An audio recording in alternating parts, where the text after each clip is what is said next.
안녕하세요. 소셜과 금융의 만남, 더 나은 미래 스페셜 토크 시작하겠습니다.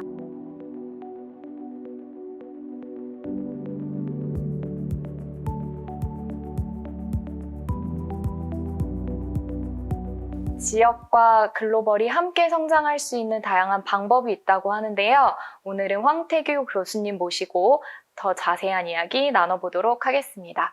그리고 특별히 오늘은 줌으로 만나보려고 합니다. 안녕하세요, 교수님. 예, 안녕하세요. 자기소개 부탁드리겠습니다. 우석대학교 관광학과에서 학생들을 가르치고 있는 황태규 교수라고 합니다. 반갑습니다. 팬데믹이 또 진행이 되면서 사회가 되게 많이 변하고 있는 것 같아요. 혹시 우리 변화하고 있는 사회를 어떻게 바라보시는지 먼저 여쭙고 싶거든요. 글쎄요, 우리 사회를 지금 혼란스럽게 한다고 생각을 하는데요. 이렇게 예를 들어서 팬데믹이 미치는 영향은 전 세계적인 현상이고, 그 다음에 우리한테 어떤 영향들을 미치고 있는가. 지금 한국 사회는 어떻게 보면 진보 진영, 그다음에 보수 진영 이렇게 나눠져서 이렇게 각자를 과도하게 공격하고 이런 일들이 많이 있는데요. 그거는 한국 사회가 굉장히 빠른 속도로 발전해 왔기 때문에 어찌 보면 사회적인 리더 위치에 있는 사람들이 각자 자기의 청년기에 머물러 있지 않는가. 그래서 그 시대의 생각에 멈춰서 지금 어떻게 보면 가장 중요한 청년들이 살아야 될 시기에 제 개인적으로는 귀를 막고 있지 않는가 이런 생각을 할 정도로 지금 혼란스럽지 않는가. 이미 우리 청년들은 선진국에서 태어나고 자랐는데 이게 후진국 시절에 어떻게 보면 기업들이 그 어른 사회를 지배하면서 기성세대들이 잘못하면 청년들의 미래의 길을 막을 수도 있겠다 이런 생각들이 많이 드는 혼란스러운 그런 사회상이라 이렇게 볼 수 있겠습니다. 특히 학교에 계시다 보면 청년들을 정말 많이 만나게 되실 것 같거든요. 혹시 청년들이 가지고 있는 고충을 좀 직접 보게 되신 경험이나 기회들이 있으셨을까요? 청년들은 사실은 불평등에는 크게 관심이 많지 않습니다. 예를 들어서 굉장히 현명하기 때문에 기성세대들처럼 왜 나는 이런 집안에서 태어났지? 왜 우리 부모님이 이 정도밖에 안 되지? 이런 고민을 길게 하지 않아요. 왜냐하면 합리적이고 실용적이기 때문에 자기 자신의 위치를 굉장히 빨리 파악합니다. 그 다음에 자기들이 자기 위치에서 할 수 있는 일을 선택을 해요.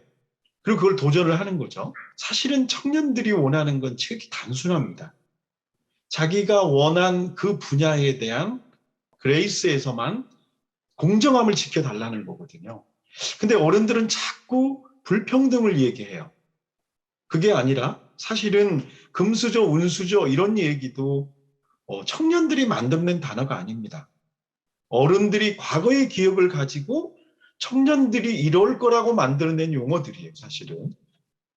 그렇기 때문에 청년들이 원하는 것은 바로 공정한 사회, 공정한 가치. 이 청년들이 알고 있는 그 공정함이라는 거는 굉장히 가치가 있는 거예요. 그래서 공정은 단순히 개인이 성공하기 위해서 지켜야 될 가치뿐만 아니고 이 사회에서 모든 이들이 행복함을 느끼기 위해서 꼭 필요한 것이 공정이다. 그래서 우리가 알고 있는 공정의 가치보다도 훨씬 깊이 있는 가치로 인식돼 있는 게 그게 청년들이 알고 있는 공정의 가치라는 거다. 어떤 교육학자들은 지금 현재의 어린이나 청년들이 7년 이상의 그러니까 기성세대들이 만약에 예를 들어서 지식과 그런 정보를 가지고 있다면 7년 정도 앞당겨졌다고 얘기를 해요. 그래서 첫 번째 피선거권과 선거권의 나이를 일치시켜야 된다. 그러니까 누구나 선거권을 가지고 있는 사람이면 국회의원이 될 수 있고 시장이 될 수 있고 이 기회를 줘야 된다는 거죠. 특히 아까 말씀드렸듯이 7년 정도의 예를 들어서 지식과 정보를 빨리 습득할 수 있음에도 불구하고 우리는 어린애 취급을 하고 있는 거죠. 지금 어떻게 보면. 제일 중요한 게 정치적 기회를 주는 겁니다. 그다음에 이제 두 번째는 경제적 기회 중에서 첫 번째 학비 무조건 반값 등록금을 해야 되는 거예요, 사실은. 그리고 세 번째는 어쨌든 그 남녀 그러니까 역차별로 가끔 이야기되는 남성의 현역 복무 지금 90% 이상 다 현역 복무를 하잖아요. 그러면 적어도 그 2년 동안에 했던 역할 이거를 국방학점이라는 이름으로 어느 정도 교양학점을 줘야 된다는 거죠. 우리 사회를 위해서 기여한 그 시간에 대한 보상이 반드시 이게 필요하다. 그리고 마지막으로는 이 학생들은 일반적으로 봤을 때는 일반 기업의 대리나 이 정도에 해당되기 때문에 분명히 자기 결정권에 의해서 납세 의무도 가장 먼저 내고 경제 활동도 종사하기 때문에 학생들의 경제적 실험들, 청년들의 경제적 실험을 지원할 수 있는 지금까지 정부가 어떤 포맷을 정하고 분야를 정해서 이거 하면 이걸 좀 준다 이런 개념이 아니고 그 자기가 실험하고 싶은 새로운 사업에 대한 도전이면 어느 정도 선까지는 무조건 지원해 줄 수 있는 그런 경제적 기회나 이런 부분을 확보할 수 있도록 도와주는 게 우리 사회의 역할이 아닌가 이렇게 생각을 합니다. 지금 말씀해주신 그런 노력들이 더해진다고 하면 분명 한국은 이미 많이 선진화된 그리고 또 글로벌화된 국가이기는 하지만 한 번 더 도약할 수 있는 환경이 조성될 수 있겠다라는 기대가 되거든요. 혹시 더 글로벌한 한국으로 나아가기 위해서는 또 생각하시는 어떤 아이디어들이 있으신지 그것도 궁금해요. 제가 얼마 전에 그 세계적인 그 물류회사 임원의 인터뷰를 봤어요. 네. 올해 한국이 디지털 경제 시장이 세계 3위가 될 것 같다 이렇게 보도를 했어요. 저는 개인적으로 그게 쿠팡이 그 테이프를 끊지 않았나 싶어요. 네. 그러니까 이 세계 3위라는 거는 중국, 미국, 한국이라는 얘기예요.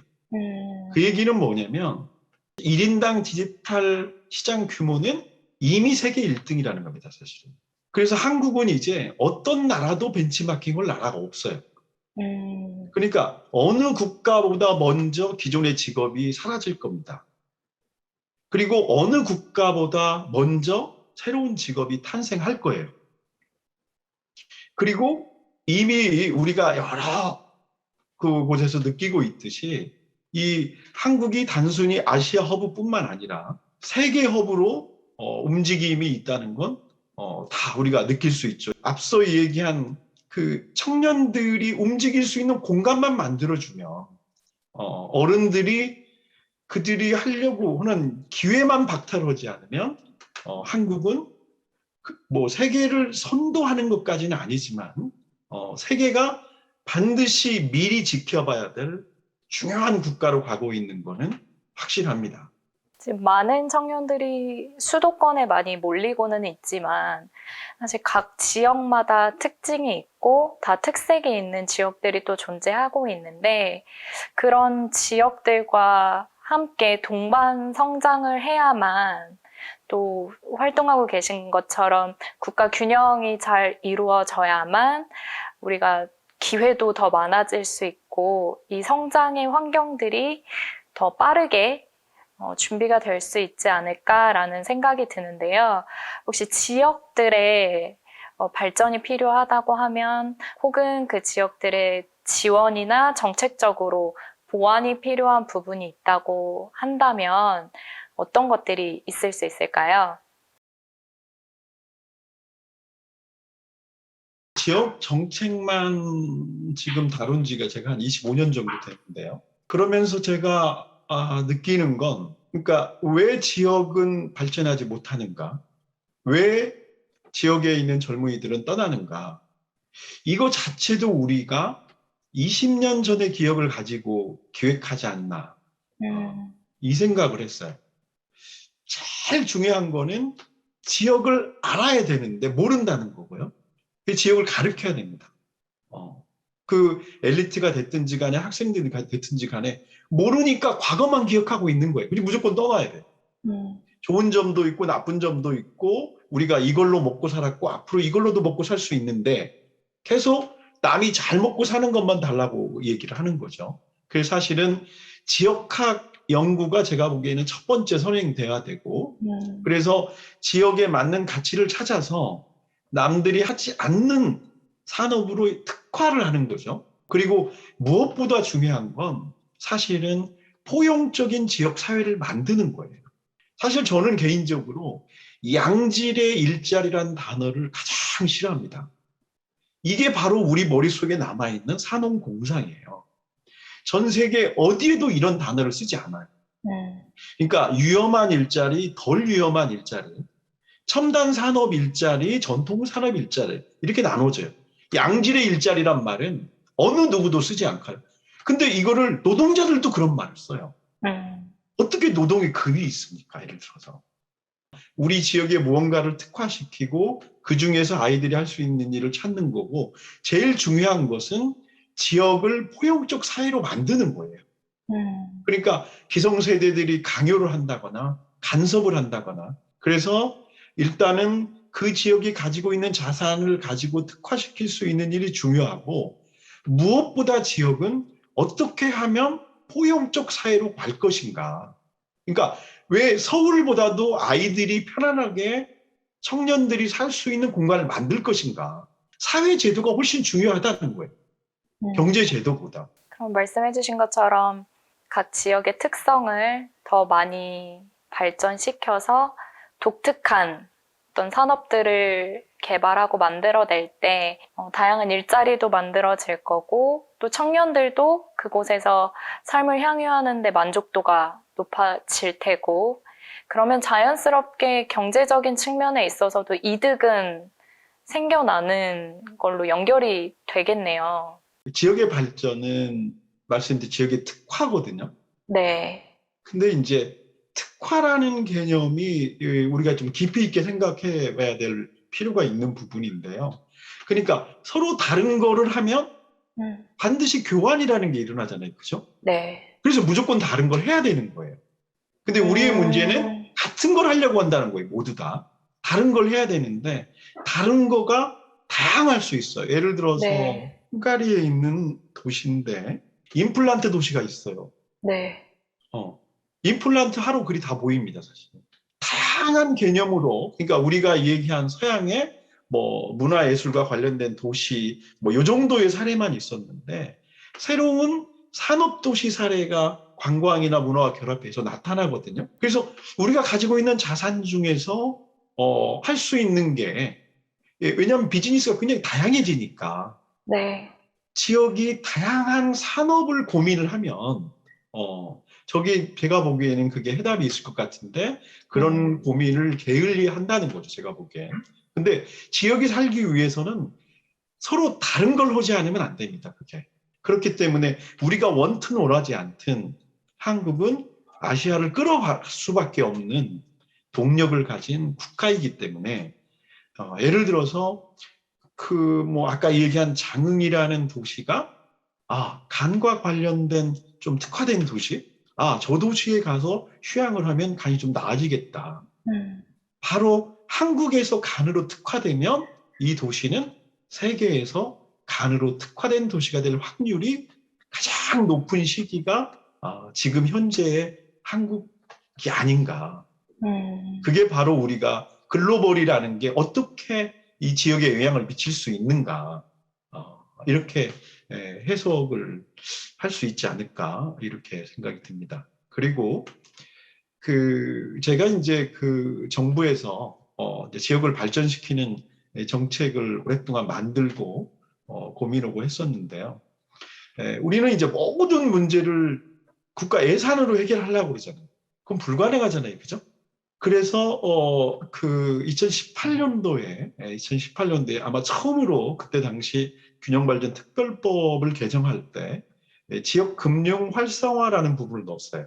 그 지역 금융 활성화의 그때 당시에 구상했던 범위의 사업들은 예를 들면 요즘 많이 하는 지역 화폐죠. 지역 화폐 효용성에 대해서 그 다양한 의견들이 있기는 하지만 제가 지금까지 경험한 바에 의하면 갑자기 지역 경제가 산업이나 이런 걸 통해서 악화됐을 때 그게 지금 군산입니다. 군산. 그러니까 가만 놔두면 모든 지역의 자산이 다 외부로 유출될 그런 위기에 있을 때는 굉장히 중요한 역할을 한다는 걸 증명을 했어요. 그게 현대조선소, 그다음에 GM 대우자동차 굉장히 중요한 산업군이 사라졌을 때 가장 먼저 취한 조치가 지역화폐를 만들었거든요. 그래서 그 완벽하게 방어할 수 있는 그런 기능을 했던 거. 그 지역화폐에 대한 효용성을 높일 수 있는 일 중에 하나가 예를 들어서 이제 지역금융 활성화를 할 수 있고요. 그다음에 두 번째는 어쨌든 중앙정부 예산으로만 하기가 어려우니까 그러면 지방정부에서 지방채를 발행해서 자금을 조달할 수 있게 하자. 왜? 그 지역에서 봤을 때는 분명히 10년 이 정도만 투자하면 될 일이 있거든요. 자기가 자체적으로 계획을 했을 때. 근데 중앙정부는 못 믿을 수 있죠. 전체 지방정부를 상대하니까. 그래서 그런 경우에 지금 지방채 발행 조건이 굉장히 까다로운데 그럴 때 그 좀 지방채 발행 조건을 완화해서 지방정부가 충분히 자기들이 집중할 수 있는 지역에 아니면 집중할 수 있는 사업에 자금을 조달할 수 있는 글을 터주고 그다음에 이제 지역에 있는 금융기관이 지역에 있는 산업에 투자했을 때 그게 이제 그 메리트를 줄 수 있는 그러한 제도. 그다음에 이제 약간 이상적이긴 하지만 이런 일이 있었습니다. 제가. 근데 지역에 내려가서 그 어떤 첨단 산업 단지를 갔어요. 네. 그리고 이제 거기서 기업인들하고 그다음에 이제 고위 관료들하고 이렇게 모여서 회의를 하면서 제가 이렇게 질문을 했어요.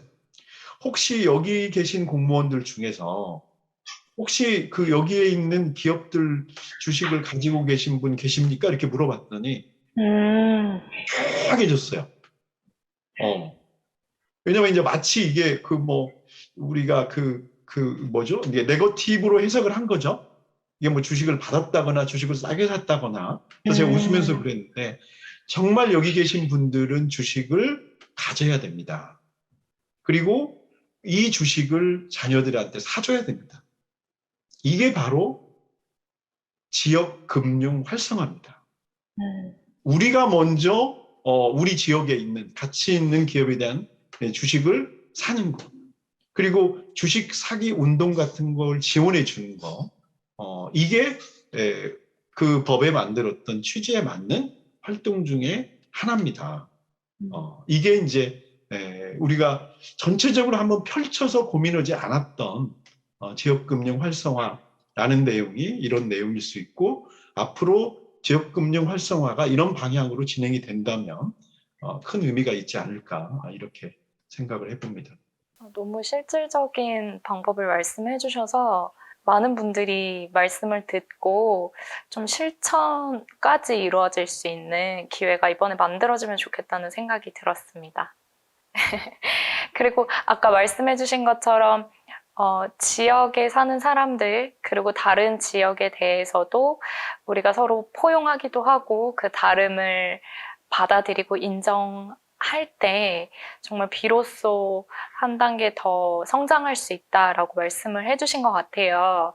그래서 그 부분도 많이 와 닿았는데요. 과연 그렇게 하려면 저희 개개인은 또 어떤 태도와 어떤 노력을 가지고 있을 때 그런 문화가 만들어질 수 있을지 마지막으로 말씀 부탁드리고 싶습니다.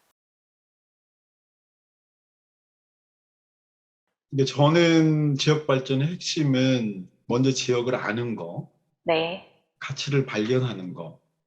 그러면서 사실 자부심이라는 게 생기거든요. 이 자부심이 없으면 아무 일도 할 수 없습니다. 그래서 제일 중요한 거는 그 지역에 사는 사람, 왜 내가 이 지역에 살아야 되는가 자부심이 있어야 되잖아요. 그쵸. 근데 끊임없이 서울하고 비교만 해요. 사실은 저는 제가 일을 하면서 가장 민도가 높은 도시를 대전이라고 보거든요. 실제로 제가 대전에 가서 또 이렇게 얘기를 했어요. 예전에 대통령 선거 때 각 지역별로, 광역단체별로 8개씩 만 이제 공약을 받겠다. 근데 다른 데 전부 다 이제 뭐 철도를 놔달라, 뭐 도로를 놔달라, 뭐 건물을 지어달라, 뭐 되게 이런 거잖아요. 네. 근데 대전시에서는 어린이 장애인 재활병원을 만들어 달라고 했어요. 그게 서울에 하나밖에 없대요. 근데 대전에 있으면 다른 지역에서 이렇게 올 수 있잖아요. 그래서 실제로 제가 현장에 가서 그분들을 만났어요. 진짜 이해할 수 없었거든요. 어떻게 이게 정치인을 통해서 올라오는 건데, 이게 특정한 몇 사람의 아픔일 건데, 그걸 어떻게 많은 사람들이 공감하고 그게 공약까지 올 수 있었을까? 그러니까 그냥 전체 큰 재활병원도 아니고 그 어린이 장애인 재활병원이거든요. 계속 재활을 하지 않으면 이제 생명이 멈출 수도 있고요. 그러니까 굉장한 한계 상황에서 그 해야만 또 되는 일이에요. 끝나는 일이 아니잖아요, 이건. 네. 장애는 평생 가져가야 되는 건데 그거를 늦추는 작업을 하는데, 그래서 제가 그분들을 직접 뵙고 이렇게 해서 이렇게 전달해서 했다는 걸 보고 제가 거기서도 그 얘기를 했거든요. 제가 보기에는 대전 시민이 제가 본 어떤 지역보다 민도가 높은 것 같습니다. 근데 사실은 왜 민도가 높게 됐는지도 얼추 저는 이제 이해가 되고, 근데 대신에 숙제는 거기에 있는 이제 공무원들한테 남겼죠. 반드시 이걸 조사해서 왜 이렇게 민도가 높은 지역이 됐는가, 이걸 찾아내야 됩니다. 그리고 다른 지역에서도 그걸 알아야 됩니다, 사실은. 이제 절대적인 가난 시대가 끝났잖아요.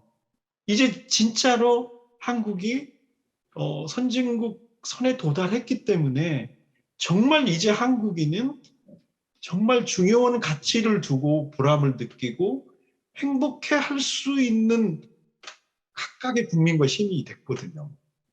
근데 아직도 산업화 시대의 가치에 내가 남보다 어떤 아파트, 이거 이제 안 해도 되거든요. 그 자부심을 가졌을 때 무슨 일이든지 사실은 할 수 있지 않을까. 그래서 그 자부심을 갖는 일이 제일 중요하고, 그 자부심이 없으면 반드시 찾아내야 된다는 거죠. 반드시 있습니다, 제가 보기에. 알겠습니다. 오늘 영상을 보시는 분들 각 지역에서 다 살고 계실 텐데 지역에 대한 자부심을 한 번 더 생각해 보시는 기회가 되면 좋겠습니다. 시간 내주셔서 너무 감사합니다. 네, 감사합니다. 네, 오늘은 줌을 통해서 교수님과 지역의 발전, 그리고 그게 우리나라를 어떻게 더 글로벌하게 만들 수 있을지에 대해서 이야기 나눠봤는데요. 이제 스페셜 토크 단 하나만 남겨두고 있습니다. 곧 마지막 영상으로 찾아뵐 테니까요. 그때까지 기대 많이 해주세요. 감사합니다.